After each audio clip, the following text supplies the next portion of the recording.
ओम नमो भगवते वासुदेवाय। नमः परमहंसा स्वादित चरण कमल चिन्मकरंदाय भक्तजनमानस निवासाय श्री रामचंद्राय। वागीशा यस्य वदने लक्ष्मीर्यस्य च वक्षसि यस्यास्ते हृदये संवित् तं नृसिंहमहं भजे। भगवत चरण कमलानुरागी मेरे सभी स्वजन प्रियजन सभी प्रेमियों को मेरा प्रणाम। राधे राधे। प्रभु कृपा की हम सबको अनुभूति है। जीवन यात्रा उन्हीं की कृपा छांव में चल रही है। हम लोग गुरु पूर्णिमा का उत्सव मना रहे हैं। उसे हम लोग व्यास पूर्णिमा के नाम से भी जानते हैं। भगवान वेदव्यास जिनकी कृपा से हमारा भारतीय वाङ्मय समृद्ध है, उनकी कृपा भारतीय परंपरा धर्मशास्त्रों पर कितनी ज्यादा है, कितना दिव्य है, हम लोग अनुभव कर सकते हैं।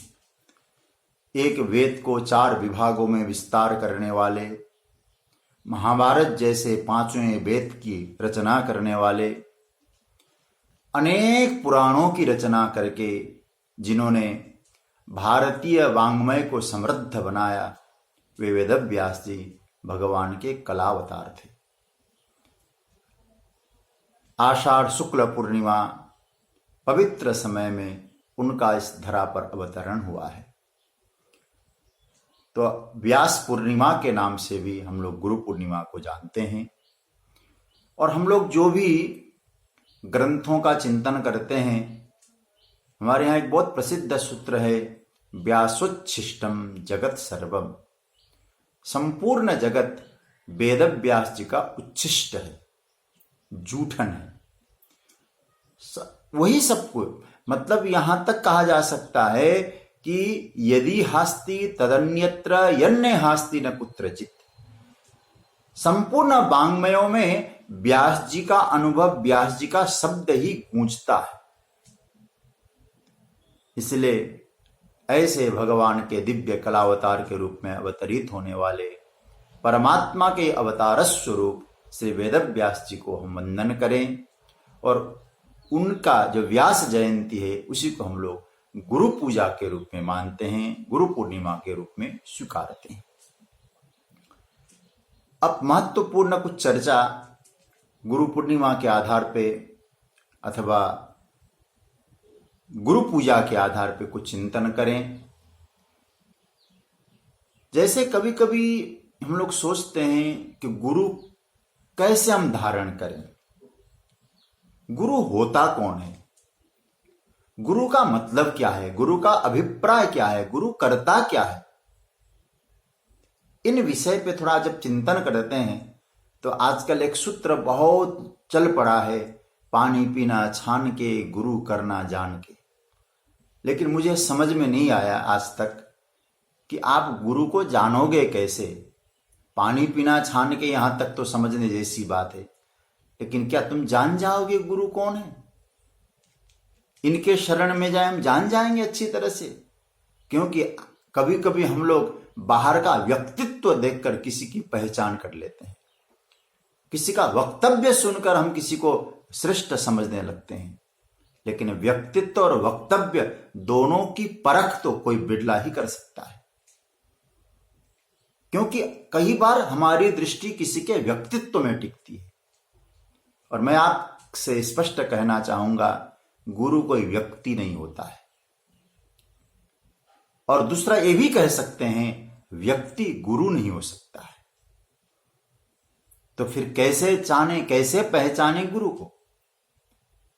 जब व्यक्ति के जीवन में ज्ञान की उत्कट पिपासा जागती है, मुझे ज्ञान पाना है, भगवत तत्व का अनुभव करना है, परमात्मा की प्राप्ति करनी है, वो भी साधारण रूप से नहीं, बड़ा दिव्य रूप से, उत्कट भाव से जब आपके हृदय में ऐसी जिज्ञासा, ऐसी भावना जब पनपने लग जाए, तो परमात्मा अंतर्यामी है, हमारे हृदय की भावना को जानता है।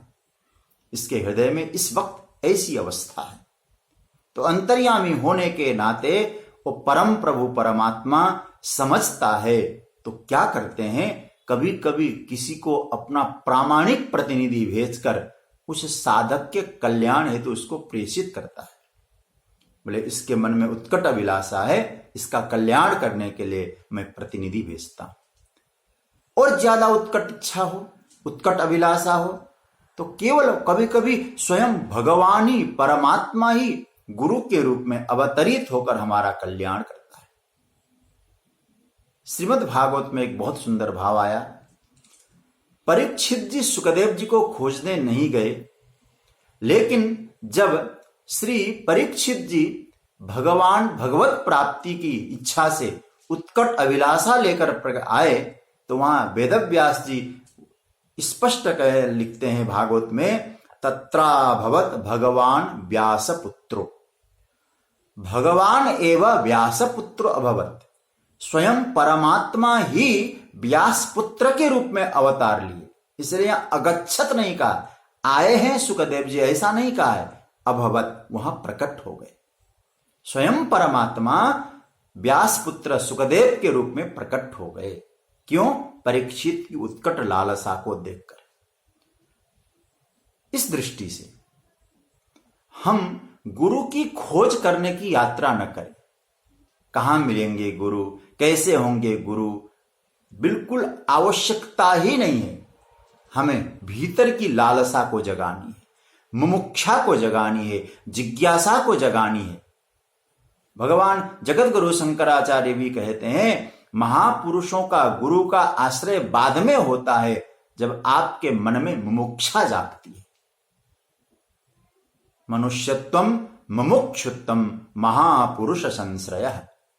मुमुक्षा जब तक न जगे तब तक भगवत गुरुदेव का आश्रय कैसे ले पाएंगे। तो हमें क्या करना है, भीतर से एक लालसा जगानी है।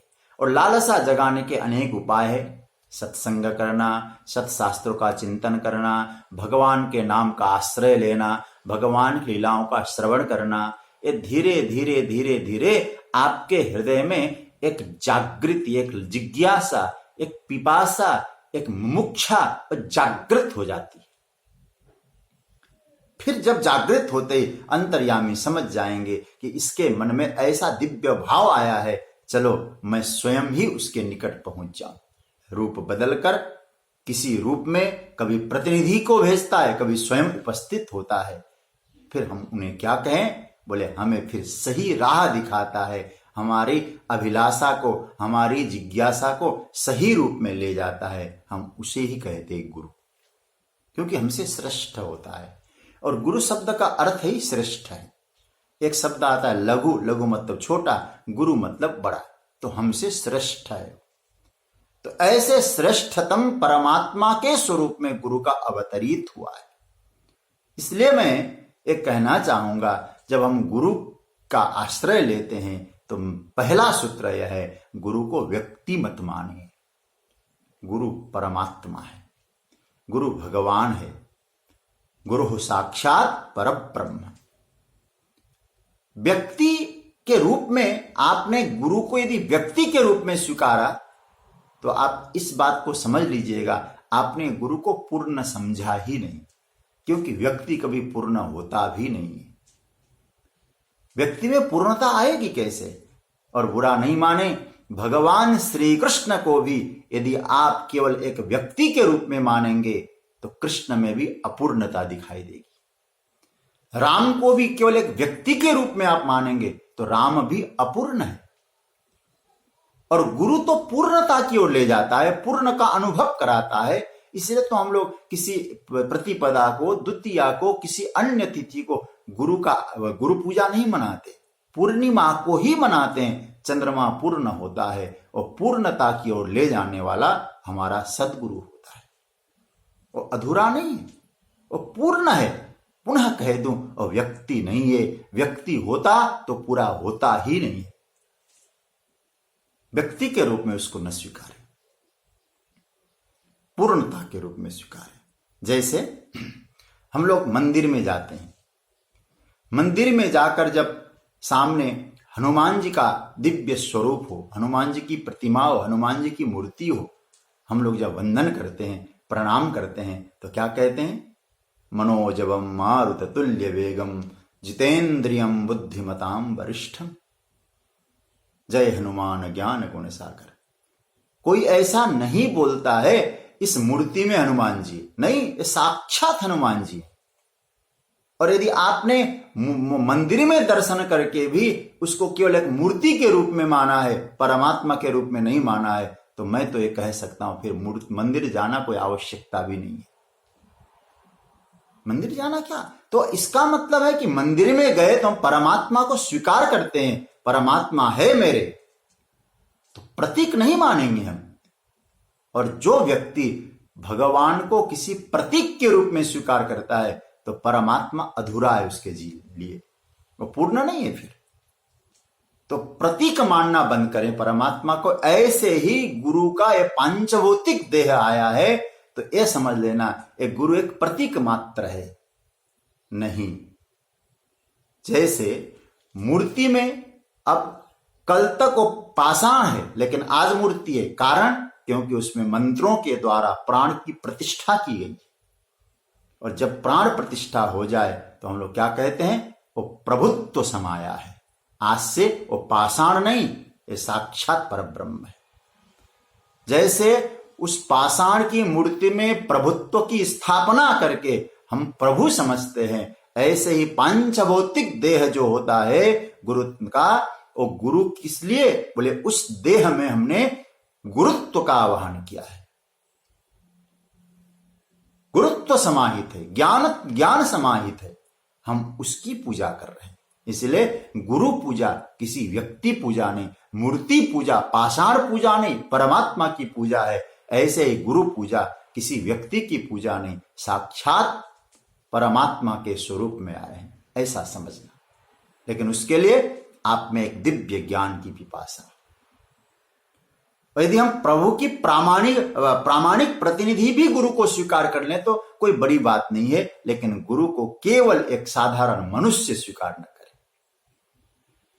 एक सुंदर भाव हमारे महापुरुष लोग देते हैं, साधक की श्रद्धा और गुरु का अनुग्रह आशीर्वाद, ये दोनों का मिलन हो जाए पर ब्रह्म आपके निकट प्रकट हो जाएगा। दोनों का मिलन आवश्यक है। गुरु का आशीर्वाद, अनुग्रह और हमारी श्रद्धा, ये दोनों का मिलन हो जाए तो कहने का तात्पर्य है गुरु परब्रह्म परमात्मा है। अथवा जब कब परमात्मा स्वयं आता है? जब उत्कट जिज्ञासा हो तो प्रतिनिधि बन के भी आ सकता है परमात्मा, किसी प्रतिनिधि को भी भेज सकता है। और एक बात याद रखना, गुरु जो शब्द है इसमें दो अक्षर है, गु और रू। हमारे यहां बहुत प्रसिद्ध मंत्र है, गुकारस्त्वंधकाराख्यो रुकारस्त्वं निरोधकः अंधकार निरोधत्वात् गुरुरित्य विधीयते। गुरु में जो गु शब्द का अर्थ होता है अंधकार, और रू शब्द का अर्थ होता है उस अंधकार को हटाने वाला, उसका निरोध, उसको हटाने वाला। तो गुरु शब्द का अर्थ क्या हुआ? तो हमारे हृदय में, जीवन में आए हुए अंधकार को हटा सके, उसका नाम है गुरु, जो हटाता है। अंधकार हटाने के कारण वो हमारे लिए गुरु है। भगवान श्री कृष्ण जब उद्धव जी महाराज को उपदेश करते हैं भागवत में, तो क्या स्पष्ट बोलते हैं, आचार्यम माम बिजानियात। हे उद्धव जी, जो गुरु हैं, आचार्य हैं, और मुझे समझ लो, मैं ही गुरु के रूप में आया। इसलिए हमारे यहां कहा गया है गुरु परमात्मा का स्वरूप है। गुरु साक्षात परब्रह्म तस्मै श्री गुरवे नमः।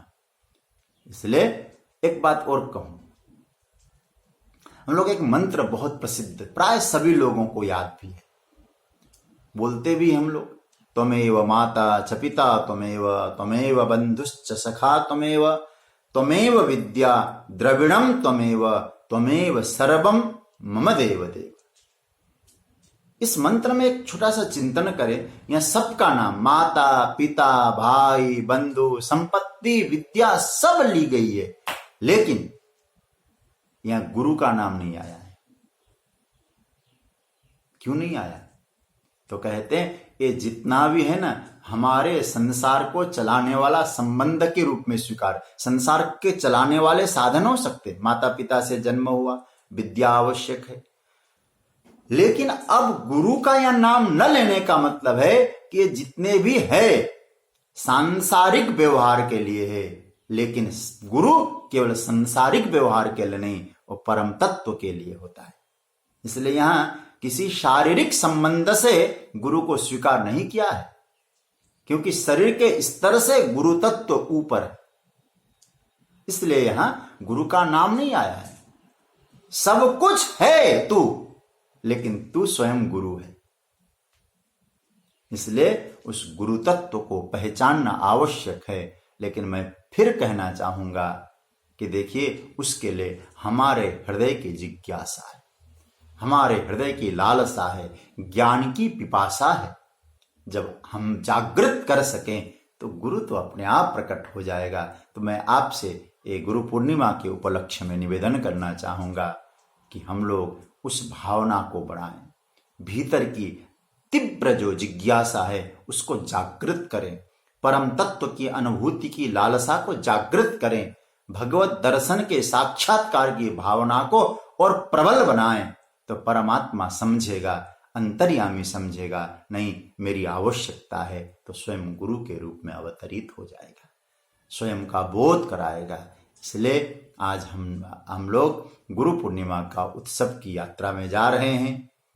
खूब दिव्य रूप से अपने अपने गुरु चरणों का आश्रय लेकर हम उस परम तत्व की अनुभूति की यात्रा तक पहुंच सकें, हम अपने आप को जान सकें। इसके लिए गुरुदेव का आश्रय बहुत बहुत आवश्यक है। जिनकी साधना की दिव्यता भी हो, उन्होंने भी गुरु का आश्रय लिया है। इसलिए आज तक ऐसा कोई व्यक्ति आप बताएं जो गुरु के आश्रय के बिना परम तत्व की अनुभूति कर पाया हो। इसलिए बड़े बड़े महापुरुषों ने भी किसी तत्वनिष्ठ ब्रह्मनिष्ठ गुरु का आश्रय लेकर उस परम तत्व की अनुभूति की हो, तो हम बिना गुरु के उस परम तत्व की अनुभूति तक कैसे जा सकते हैं। इसलिए गुरु का आश्रय लीजिए, अवश्य लेना चाहिए। और एक बात और कहूं अंत में कि वो जो गुरु है, और गुरु को केवल एक साधारण पांचभौतिक देह के रूप में मत समझिए। गुरु हो साक्षात परब्रह्म, साक्षात परमात्मा का स्वरूप है। ऐसा समझकर हम लोग गुरु चरणों का आश्रय लें और फिर मंगल जीवन यात्रा बने। गुरु पूर्णिमा और व्यास जयंती के उपलक्ष्य में आप सबको बहुत बहुत बहुत बधाई। खूब ठाकुर जी की कृपा हो, गुरु तत्व की अनुभूति आपके हृदय में प्रकट हो जाए, प्रबल जिज्ञासा भगवान की कृपा से मिले। यही मैं निवेदन करूंगा, कि यही प्रभु से प्रार्थना करूंगा। तीव्र जिज्ञासा, तीव्र भक्ति और तीव्र आपके जीवन में भगवत प्राप्ति की लालसा जागृत हो, गुरु के रूप में ठाकुर जी का अवतरण हो और आपको मार्गदर्शन कराएं। यही परमात्मा के चरणों में मैं प्रार्थना करता हूं। पुनः एक बार गुरु पूजा के उपलक्ष्य में आप सभी को और व्यास जयंती के उपलक्ष्य में आप सभी प्रेमियों को मेरी ओर से हार्दिक शुभकामनाएं, बधाई, और आप सबका मंगलमय जीवन बने। इसी शुभकामना के साथ गुरु साक्षात परब्रह्म तस्मै श्री गुरवे नमः। ओम शांति शांति।